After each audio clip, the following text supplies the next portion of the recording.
in the last stream, we were of course working on finally getting ourselves the upgraded Centrifuge from the Resourceful Bees mod, which we did finally end up building over at the back of this lower level of the base. And between streams, the Centrifuge here has been very quickly running through all of the honeycombs that we had. And you may remember at the end of the last stream, we put down a drawer controller, surrounded that drawer controller with storage drawers, with one storage drawer allocated to each of the resources being generated by the Centrifuge. Now, when I came back on this morning, about 12 hours after the end of the last stream, this is what I saw. The Centrifuge is absolutely packed with sugar and a little bit of beeswax. And that is because we have so many regular honeycombs, and because they're all getting processed by the Centrifuge, they actually filled up one of these storage drawers. So we have over 2,048 sugar, which is backing up the whole system and stopping anything else from getting done.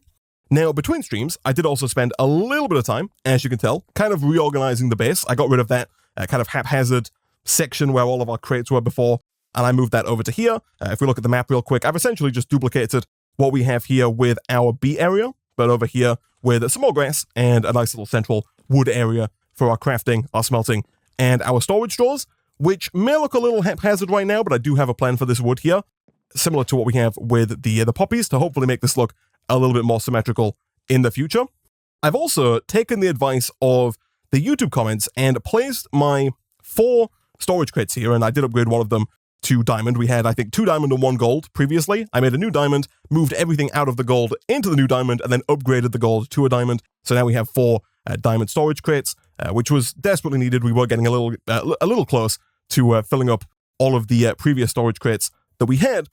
But essentially, if you put down the storage crates here next to the crafting station, when you're in the crafting station, not only can you access them on the left here, but you can also use everything in all of the crates to craft. So for example, if we wanted to go ahead and make a chest, despite the fact that we don't have any wood in our inventory, if we do have some wood in one of these 4 crates here, which we don't, but if we did, for example, let's say we take 8 logs and we throw those in one of these crates, if we were to then go and do something like this, it would pull those 8 logs out of one of those adjacent crates and use it for crafting. And I think we might also be able to hook up our drawer controller to this. I haven't tested that, but I have a theory that maybe if we use some trim, it's possible that we could run trim under the ground and have maybe like a drawer controller slave, that being this guy right here, under the crafting station, which might allow us to access that. Again, I haven't tested it, but we might try that at some point in today's stream. The only thing I don't really like about this system is that it hides your bookmarked recipes. So usually if I have something that I want to make, for example, I want to make this block of blazing crystal at some point in the future to increase the amount of power that we're getting from our thermo generator. But inside of the crafting station, if you have an inventory down next to the crafting station, like we do here, you can't see your bookmarked recipes, which is a little bit of a pain. It means you have to search it again in JEI, but it's really not that big of a deal. And I think the trade-off for being able to search all of the crates and craft with the ingredients from all of the crates is one worth making in this situation. Now, in regards to these drawers here, of course, we do have the problem of our sugar drawer, which is completely full. We can rectify that in 2 ways. The first way is we can make some kind of upgrade. There are a bunch of upgrades you can make from the storage drawer mod, ranging from tier 1, which is obsidian, all the way up to tier 5, which is emerald. The tier 5 upgrade gives you 32 times the base amount of storage. So if you do 2,048 multiplied by 32, that increases the amount of sugar that we could hold up to 65,536, which is pretty hefty and is really not too difficult. All of the upgrades here are made with sticks alongside an upgrade template, and then 2 of a given resource depending on which tier it is you're looking to make. So in this case, it really doesn't look like it's going to be too bad. We can make 4 upgrade templates here from a drawer and 8 sticks. These drawers are empty, thankfully. And then from there, we can just go ahead and do something like this. We do have 8 emeralds, so getting one of these here really not going to be too difficult for us. And then if we just right-click on the sugarcane drawer, that now has a drawer upgrade. You can also shift right-click and then put the upgrades in manually if you so wish. Now, this is going to work temporarily. However, it's also going to kind of push the can down the road a little bit if we're going to continue making sugar. One other thing we can do is we can make a void upgrade. this will destroy any excess items. So for example, if we were to now add a void upgrade to this sugar drawer, once it hit 65,536 sugar, if it had a void upgrade in it, any excess sugar that was piped in would just be automatically deleted, which is probably a good idea because we probably don't want to have, we probably don't need more than 65,000 sugar. However, before we start making those, and they are a little pricey in that they require a lot of obsidian, which really isn't that bad now that we do have that quantum tank that we made in the last stream, collecting an infinite amount of lava, or an essentially infinite amount of lava, 2 billion millibuckets. But I think one of the first things that I want to do in today's stream is I want to kind of reorganize this setup a little bit to make it so that the regular honeycombs don't get sent to the centrifuge.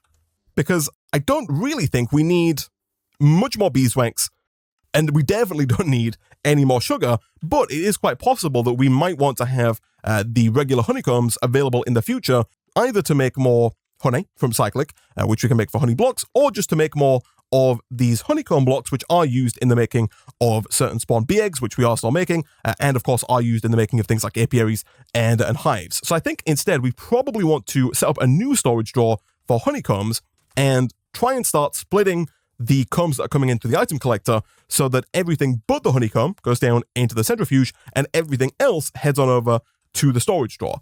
And of course, now that I've moved the storage drawer system over to here, we do also have to find a way of getting all of the stuff from our centrifuge, like all of the final products, the iron, the coal, the steel, the sand, the gravel, the dust, etc., from the centrifuge over to that drawer controller. And I think that the best way for us to do that is going to be with a little mod called Modular Routers, which is one, or Modular Routers, depending on however you want to say that. I'm probably going to say routers going forward. But this is a mod that Twitch chat has been recommending I use for a little while now, and it's a really nifty mod that can do a ton of stuff. For us, we're going to focus today, I think, on the sender module and the item router, both of which are pretty easy to make. The item router here is 4 iron bars, 4 iron ingots, and 1 blank module, the blank module being made with paper, gold nuggets, and redstone, and then the sender module up here, again, fairly easy, another blank module, and a piston. So pretty simple stuff. I think we should have basically everything there to make this. One trouble with this system is, oh, that's interesting. Okay. I was going to say one problem with the system we have with the crates here is that the items don't always go back into storage. It looks like if you have the item in the crate, it goes back to the crate. Like our emeralds there did go back in the crate because we already had some emeralds available. Although these guys did come back to us. That's not a huge issue. We can, of course, manually place them in like so. That's not a huge deal either which way. But back to the item router here. Let's see if we can't make this. We do need paper, which could prove to be a little tricky. We did get a little bit of sugarcane in the last stream. Sugarcane, fairly easy to get. We just take the sugarcane seeds and plant them. Thankfully, we do have enough to make paper here, and we do have a little extra that we can use for growing in the future. Now, I might take a quick detour, chat, and this stream might be a little bit haphazard. There's a lot of stuff that I want to get done, but I'm kind of wondering if you can't put sugarcane into a botany pot, and you totally can. So I'm kind of thinking we might want to set up a botany pot for sugarcane, and on top of that, I'm also thinking that we should look at setting up a botany pot for oak wood. Also, I have moved the cobble and dirt generators, by the way. They're still pumping into the cobble and dirt drawers that we have down here. So we'll take 10 clay here. The recipe for the botany pot requires 5 per botany pot, and if we're going to make one for wood and for sugarcane, we're going to want to have 10 there. Now we also need some bricks, which we can craft up into flower pots, like so. And essentially, we're hopefully going to start growing sugarcane and wood, so that going forward, if we need paper, we can just grab some sugarcane and craft it. And if we need wood, we don't have to manually chop down a bunch of trees. Now, the trouble with the botany pot and trees is that it will actually produce more than one resource. Much like a regular tree, when you harvest it, you don't just get wood, you also get saplings, apples, and sticks. So with the botany pot for an oak sapling, we actually have to be able to accommodate all of these other drops. Otherwise, I think the system might get backed up. So essentially, what I am thinking here is that we should take out the 81 logs that we currently have. We can go ahead and break this drawer.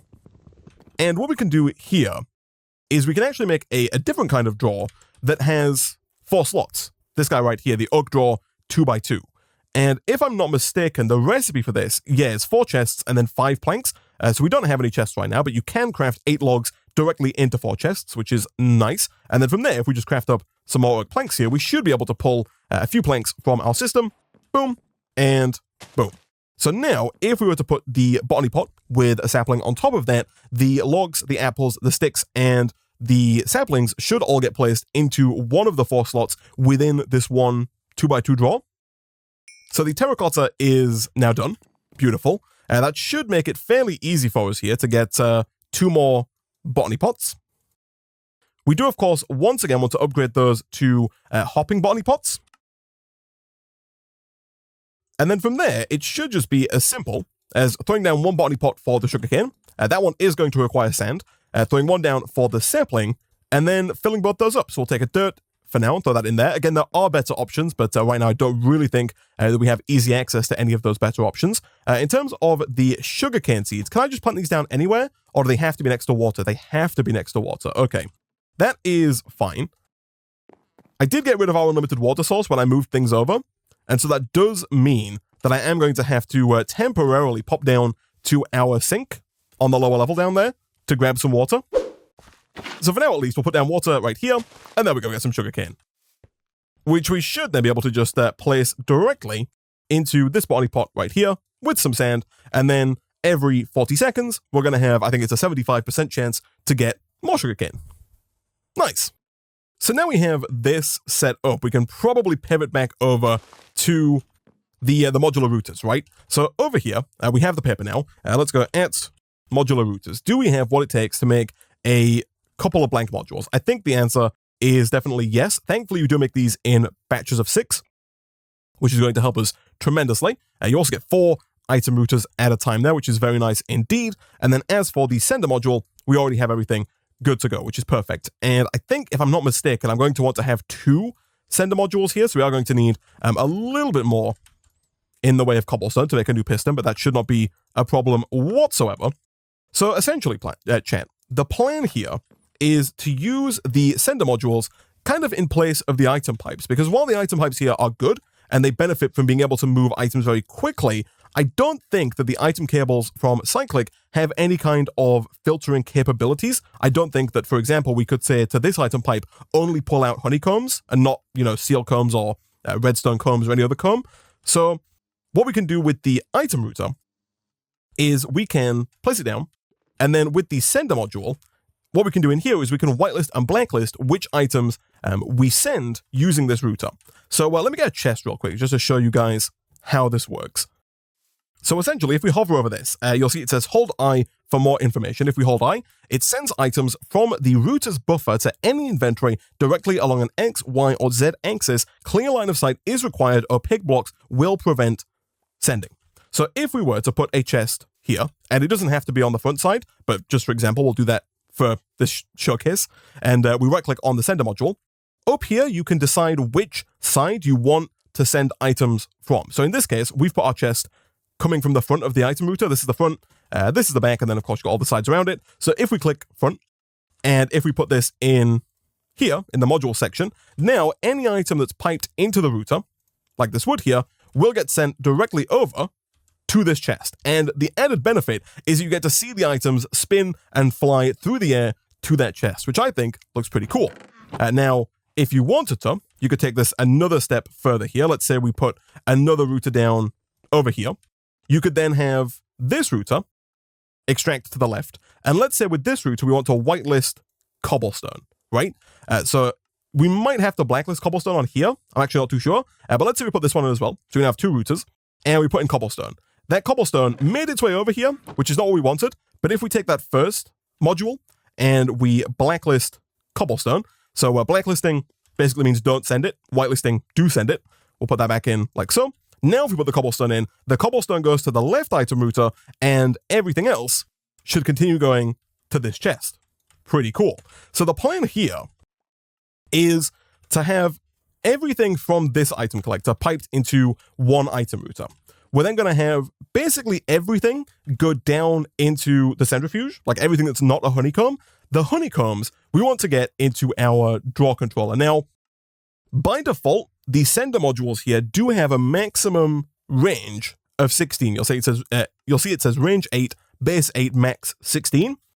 Unfortunately, our draw there is a little bit further away than 16 blocks. You can get a higher tier sender.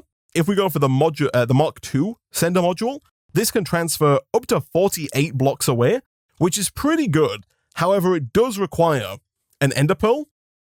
This recipe is pretty cool. The fact that you can craft 4 of them with an ender pearl to get 4 Mark IIs, that's pretty neat.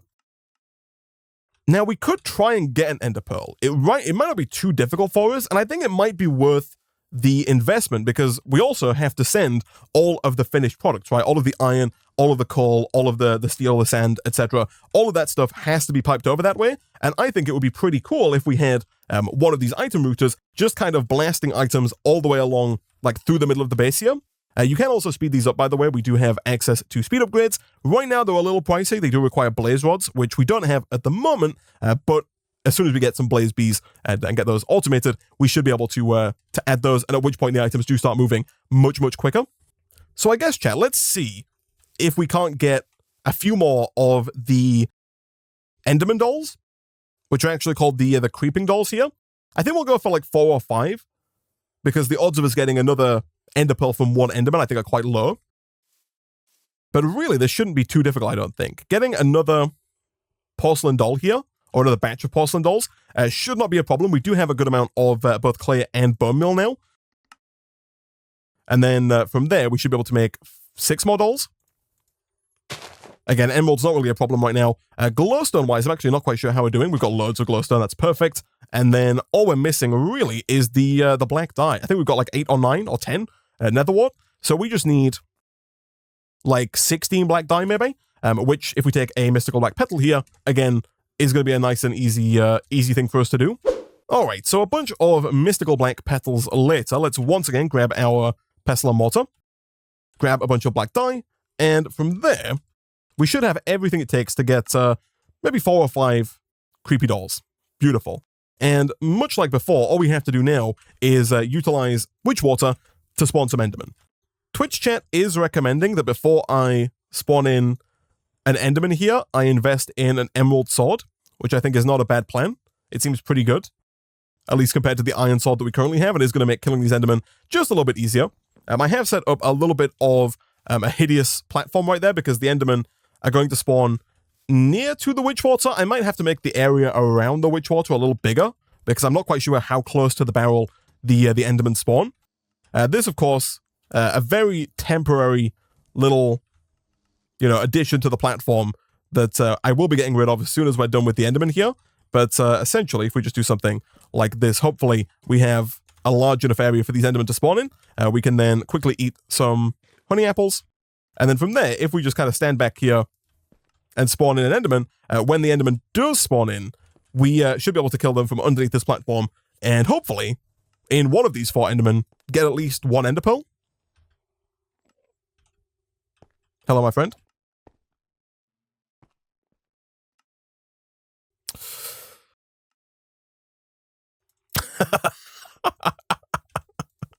Of course. Of course. Well, what else was going to happen, right? Like, why not? Just walked right off the freaking edge. Hello, my friend.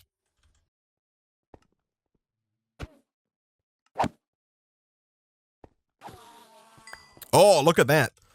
Beautiful. I will keep going here just in case we do get another one.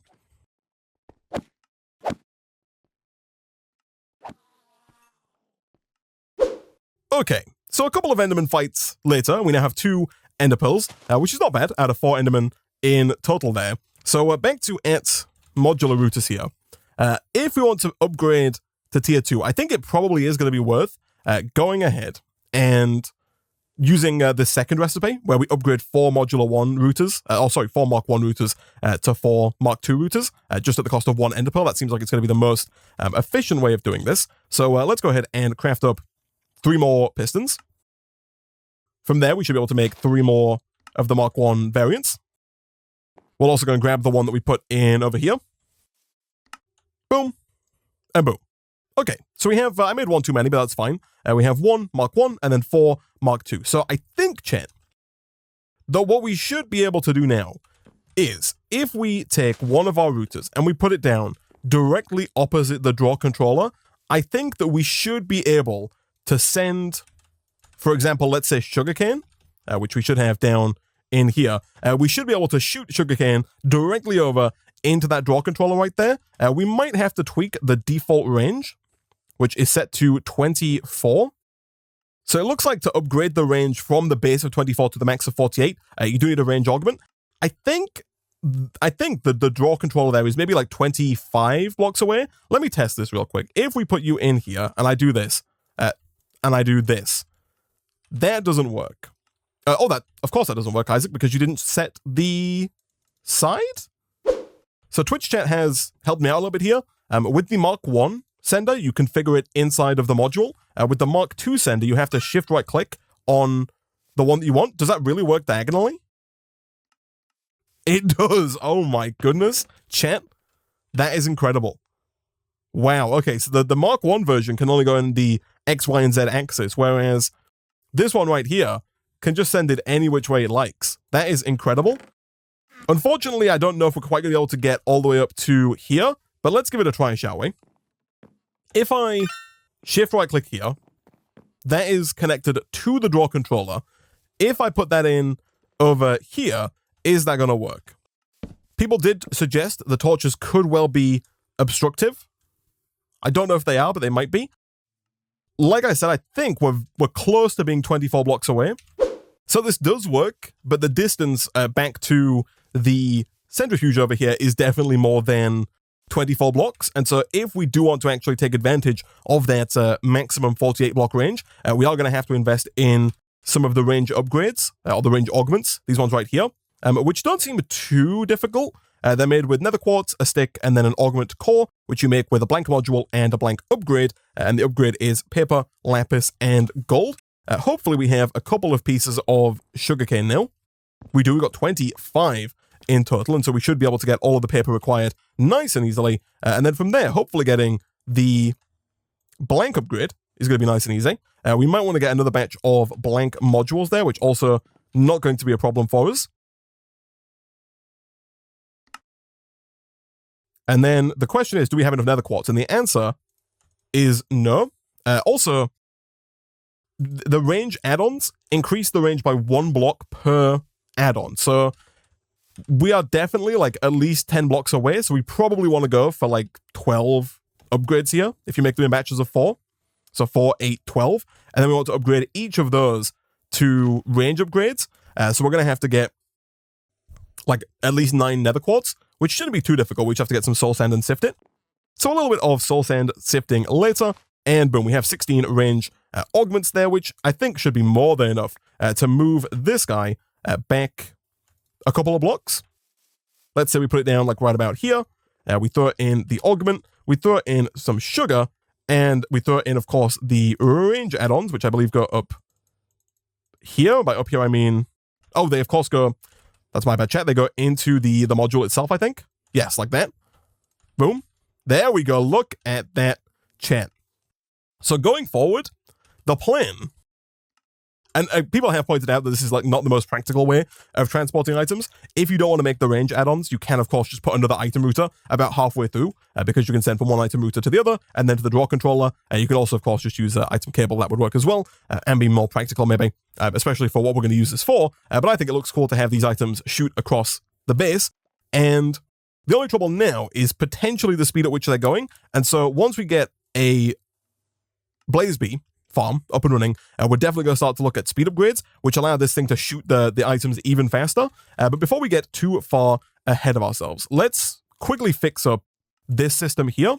So essentially, what I'm thinking is we have all of the items collected by the item collector. I'm going to temporarily pick this up, and we'll also pick, I guess, this and this up as well. And then we'll do a quick /home just to get out of this hole that we're in. But we're going to have all of the items from the item collector be sent out and into an item router. That item router is then going to shoot items down into this crate. Before I was considering not using the crate, but I think I quite like having it as a buffer. So we're then going to have another item cable here that's going to extract from the crate. So everything's still going to come out of the crate into the centrifuge. However, the regular honeycombs here shouldn't make their way into that crate, right? We'll take those out in just a second because we're going to have And I'll pick all these routers up for a second just to avoid confusion. But if we put one of our routers down right about here, what we should be able to do is we should be able to take the regular sender module, and what we're going to do is we're going to blacklist honeycomb and click down.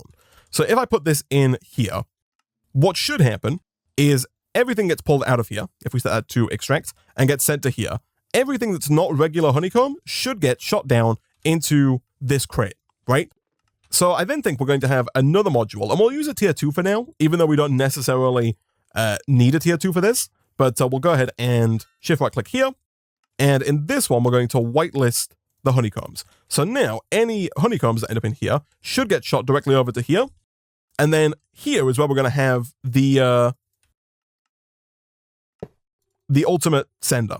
So we're going to take the sending module with the range upgrades. This one is still locked to that drawer over there. And so if we put this in here, right now it's not going to do anything because there's nowhere for these honey modules to go. Oh no, it's being sent to the drawer that's supposed to be holding apples. You can see it's right there at the bottom left here. We are going to rectify that, I think, real quick. Let's put some apples in there. People did also recommend that we should get a drawer key, and I think we will do that very shortly here. Let me quickly see if we don't have some drawers lying around. I think we should have, yeah, some regular drawers here. For now, let's take this and put it down for symmetry's sake, like right here, and we'll put honeycombs in there. But of course, now what we want to do is we want to take all of the final products from the Centrifuge and also send those over as well. So if we quickly head down, which we can maybe do there, but that seems a little risky. Let's do it here. We essentially want to pipe out of the Centrifuge up and into this router here. So now let's empty out these honeycombs because we don't want these in here, and we'll just move those over to the new storage drawer for honeycombs. And then once we've got all of the honeycombs out of here, we can probably then go ahead and set this cable here to extract. So now everything out of the Centrifuge is going to be sent up to here, and then from there it should get shot directly over into the drawer. Okay, so another quick detour actually, because Twitch chat has pointed out that we can invest in stack upgrades here, which are going to allow us to send a full stack of items at a time. So, you know, if we have 27 beeswax that needs to be sent over somewhere, we can do that all at once as opposed to one item at a time like we're doing right now. Which seems very sensible. These, again, very similar to the last recipe. We are going to need more paper here, but that's not a problem. We're also going to need more gold nuggets, but again, that should not be too difficult. Really, we just need some stone bricks and regular bricks, again, most of which we should have here. Now, I'm also being told that we do need 6 of these stack upgrades if we're going to send a full stack. So I'll take 8 of these for now, and then I actually think we might be out of stone at this point. We have 5, which actually might be almost enough. We can make 4 of these. Let's have a look here. I assume if we put 4 in, according to Twitch chat, we can send maybe like 48 items or maybe 32 items. So if I put these in up here, yeah, you saw it got rid of the 2 there, 52 down to 36. So we're taking 16 maybe? Down to 4, yeah, okay. So right now with this, it's taking 16 at a time. If we put in a 5th one, it will start taking 32 at a time, and then if you put in the 6th one, it starts sending the full 64. Given that we've made the blank upgrades, and given that changing blank upgrades into stack upgrades is fairly cheap, I see no reason not to quickly smelt up 4 cobblestone here to get those final 2 upgrades. So boom, and boom. We'll take 2 more of those, keep the rest, put everything else into here, and yeah, that should be full stacks being moved now. So, slight detour over. As I was saying, between streams, I have spent a bit of time breeding bees. Previously, I had my sieve bees over with the sand bees. Between streams, I've moved the sieve bees over to the dust bees because, as I showed in the last stream, we can get a lot of bees this way. And I believe I have a chest right about here because we actually did get quite a few bees. I got 1 redstone bee, which is hanging out in here, and we'll come back to this guy in a second. I got 2 nether quartz bees, which are hanging out in here. We do have 5 nether quartz honeycomb ready to be harvested, but right now there's no clock underneath the dispenser here, so those are not currently being harvested, but should be fairly soon. And then over in the chest here, we also got some prismarine bees. We got 3 blaze bees, which is real nice. I would set these up, but unfortunately they do require a blaze mesh in order to work, which means first we are going to have to get 9 blaze rods, which means we're going to have to probably kill quite a few blazes to get there, because unfortunately you can't make blaze rods from blaze powder. We also got some creeper bees. We got 2 fluorite bees. I'm actually not sure what in the world we're going to use fluorite bees for.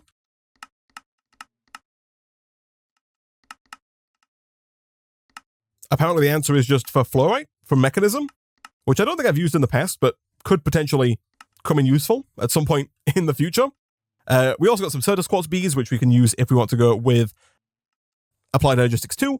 I did run into some slight issues, and one of those issues is very present with our redstone bee here. So the redstone bee has been in this room for many hours at this point, and has yet to go into the beehive. You'll know a bee is not connected to the beehive that it's next to if it's still out at night. So you'll notice that a lot of our bees are not out at night, they go into their hives. So there's clearly something wrong with this redstone bee because he's not, or wrong with the hive because he's not in there.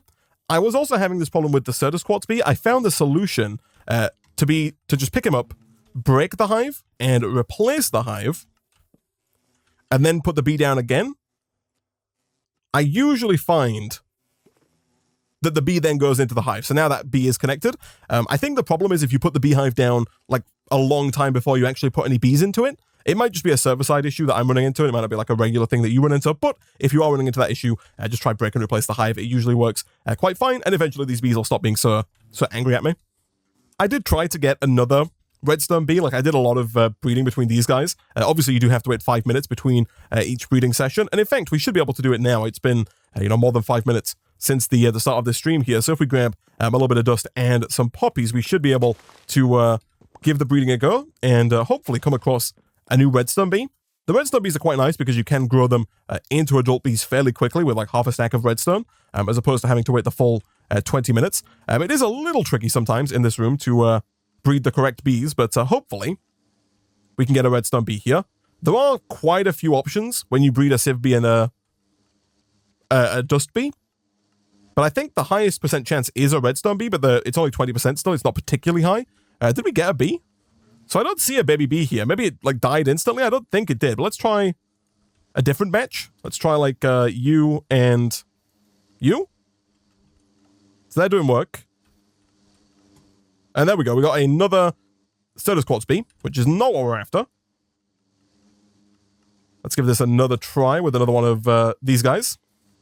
Alas, we got another fluorite bee, which is really not what we're looking for here. That's like our 3rd or 4th fluorite bee. So I guess that's that. Between streams, I'll continue to breed those and continue to try and get things like redstone bees if we can.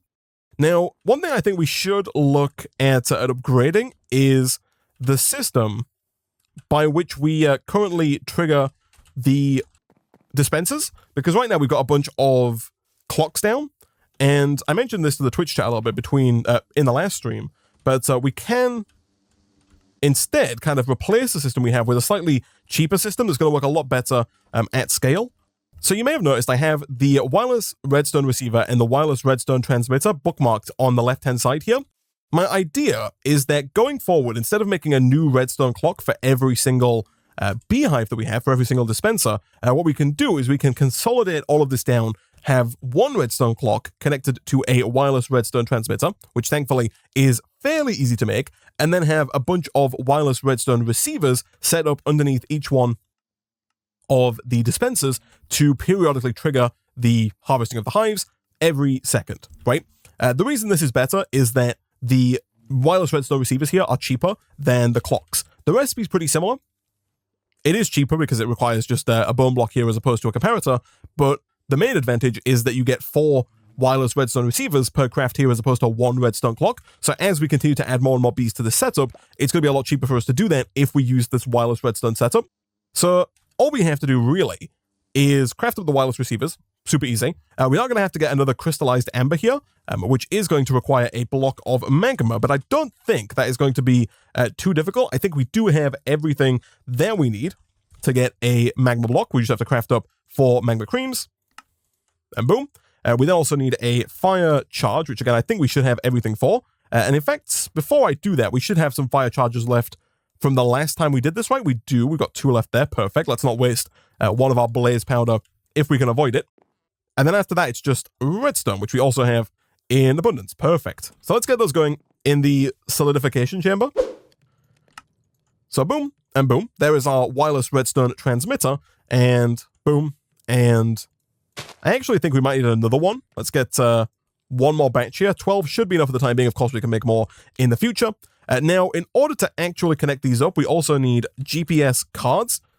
So for these, we need iron nuggets, lapis, and then carbon paper. Carbon paper, thankfully, we can now make because we have all of the sugarcane here. So let's craft that down once again.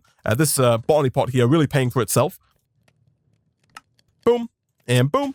And that should almost be everything for our first batch of GPS cards here. And we are going to have to make more than one batch, of course, but we can come back for that in just a second. So the plan over here is to have the one wireless redstone transmitter down next to one centralized clock, right? So let's say that we'll take this clock over here for now. And we're going to replace the clock with a wireless redstone receiver, like that.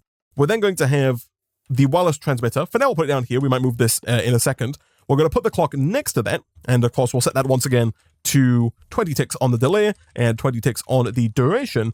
And then I believe all we have to do then is take our GPS data card, right-click on a wireless redstone receiver, and then place that data card into one of these data slots. We can then do the same thing with the other wireless receivers. So here and here. And then what should happen now is every time this is triggered, these guys up here should emit a redstone signal, and you'll know it's working if you see the wireless receiver light up red. And so now we can see that triggering once a second, and they're all triggering simultaneously. Now, we're probably going to have to get a second wireless transmitter, actually, because you'll see here there is only space for 9 GPS cards. And right now, I guess actually right now we have exactly 9 hives in operation, but if we wanted to add more going forward, we would have to add a second wireless transmitter. But I think in general, this is a pretty good system that is going to work well as we scale up our bee production. So now that we have that wireless redstone in place, the final thing that I want to get started on here, chat, is I would like to get into a little bit of industrial foregoing. Specifically, I'd like to, at the very least, get a fluid extractor here.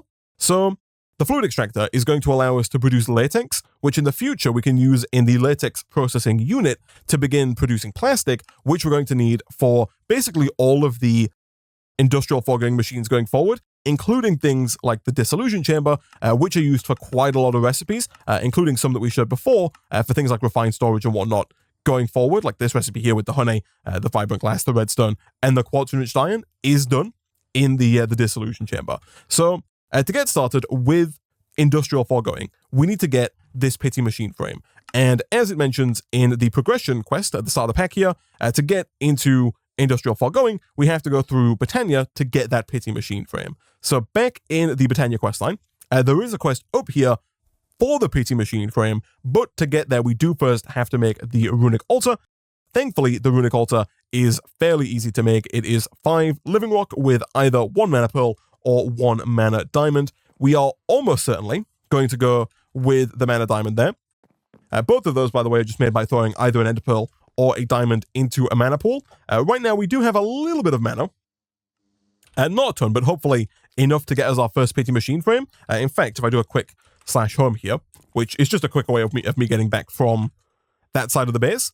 But if we grab our Wand of the Forest and we take a look here, we currently have maybe 1/8 of a mana pool available to us, which I think should be enough. If we go ahead and drop in our diamond, it's going to take a tiny little bit of that mana and give us a mana diamond.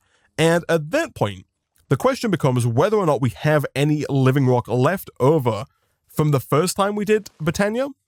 I think it's possible that we do, but it's also incredibly possible that we don't. It doesn't look like we do. I think we might have had a little bit of extra lying around, but I think what probably happened is when I lost my entire storage crate worth of stuff between streams earlier, we probably lost all of our excess living rock there. So let's quickly throw down some more stone around the pure daisy here. So once we have the living rock, we'll go ahead and grab that. 8 is more than enough. We only need 5 for the actual Runic Altar. And so what we should be able to do here is if we craft up 5 living rock with our mana diamond, we get a Runic Altar. And while we could make another mana spreader, for now we can also reuse the 1 mana spreader that we already have because it's not currently being used to make mana. We don't have any like fuel in here. So if we temporarily grab this guy, what we can do is we can place down the Runic Altar somewhere nearby. Let's say right about here. We can use the mana spreader. If you put it down next to the mana pool, it will pull mana from the mana pool. And then using the Wand of the Forest here, if we want, we can shift right click on the mana spreader, shift right click on the Runic Altar, and now you'll see that those two are linked. So at this point in time, if we go ahead and bookmark the Pity machine frame, all we need to do is get ourselves 4 logs, 4 iron, and 1 block of redstone, and we should be good to make our first Pity machine frame. So we'll actually go ahead and do it in here, I guess. So a block of redstone, boom. Iron, we should have a decent amount of. We do, we'll take 4 of those, and then 1, 2, 3, 4. Let's do /back. 1, 2, 3, 4. 1, 2, 3, 4, and 1. You'll know it's working when you see the mana spreader begin shooting mana at the Runic Altar here. Like I said, I think we should have enough mana. Now, once this is done, in order to actually create the Pity machine frame, we're going to have to drop 1 living rock onto the Runic Altar, and then right-click with the Wand of the Forest. So boom, and right-click. And there we go, we got our first Pity machine frame. And if we check over here, yeah, you can see that we probably have enough mana left actually to make another one if we wanted to. So although it does look like a lot here, it's not quite as much actually in the actual mana pool. But either way, back over at our crafting table, I think we should now have everything that we need in order to make our fluid extractor. So we need 4 iron, 2 cobblestone, 1 piston, and 1 gold pressure plate. Again, all of which I think we should have. Let's get fluid extractor over in JEI. Let's see about making another piston. Let's get that lightweight pressure plate. And then let's combine everything up into the fluid extractor, which has optional power, which I think is new to 1.16 previously. I believe this was just a machine that didn't have power at all. So I'm fairly certain that what we can do with the fluid extractor here is we can take it down to our lower level, because I think we will give it power. I believe it works faster with power. But if we drop down, we can place this guy down anywhere on the line of power that we have right here. And essentially, we're looking for this side, which is unfortunately facing the wrong way. So you want to place it down preferably far away from any local creepers. That was such a sneaky creeper. Let me get some torches before I head back. As I was saying, you want to place this down like this, so facing away from you. And then on this side, what you can do is you can place down logs. We'll use oak logs. And what will happen is, slowly but surely, with logs in front of it, the fluid extractor will extract latex out of these logs. And you'll see that very slowly but surely, the log starts to go through the log breaking texture. And eventually this log will break. So over time, as we extract more and more fluid, the log will slowly but surely break down and eventually disappear. At which point, ideally, we want to put down a second log. Now, I don't know if we have like a dedicated block placer. We totally do. You can make one from Cyclic, and it actually doesn't seem too difficult. We do need andesite for this. Thankfully, we do have andesite pebbles from earlier sifting, so we can craft 2 andesite like that, and then stick the andesite here and here, and there we go, we got a block placer. So let's go ahead and take a good chunk of the oak wood that we have, and if we head back down, essentially what I'm thinking here is if we just put the block placer down, facing that oak log that's already there, we should be able to then place some of the oak wood that we have into the block placer, and I'm assuming it goes down like this. Yeah, so I'm assuming we can probably break this temporarily. But yeah, this is facing forward, so now if we put our logs in here, and we make sure it's set to always on, this should continually put down oak logs until it's burned through all 8 that are in here, at which point we should have, hopefully, a decent amount of latex. Now, unfortunately, you can't cheese the system. You'll notice as soon as we put that log back down, it instantly went to this kind of slightly broken state. The fluid extractor does remember what state the last log was at, so it's not like you can put it down, suck like a ton of latex out of it, break it right at the last minute, and then re-put the log down to save on logs. Unfortunately, that doesn't work. However, logs are fairly easy to come by, and so we should be able to just fill this up with logs and have this run basically until the next stream. So next stream, we'll come back, we will set this up, we'll get the latex processing unit up and running, and we'll start making some actual plastic, so in the future we can make the dissolution chamber, maybe the mob slaughter factory as well. That's going to allow us to progress on to the material stoneworks factory, which would allow us to get rid of like our sand and gravel bees.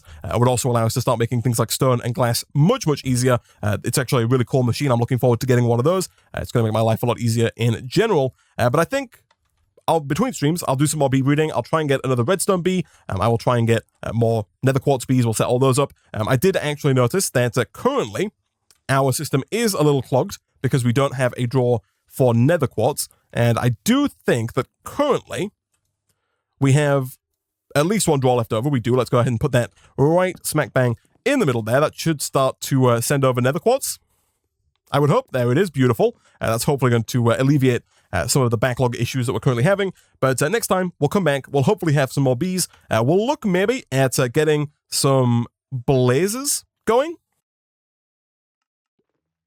Yeah, we'll look maybe at getting some blaze bees down. To do that, as I mentioned before, we are going to have to get a block of blaze. So we can either go through to the nether and try and spawn some blazes, and then from there, try and kill enough blazes to get a block of blaze mesh, which is 9 blaze rods.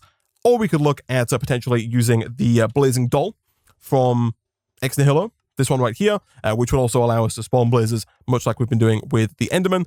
This doesn't seem too bad. It would require us to sift a fair amount of dust to get the blaze powder, but as soon as we do have the blaze bees up and running, it's then going to be fairly easy for us to get something like the blazing crystal, which in turn is going to increase our power output and make our life just a lot easier on that front as well. At some point, we do have to look at getting this metal press. That might be something we also look at in the next stream.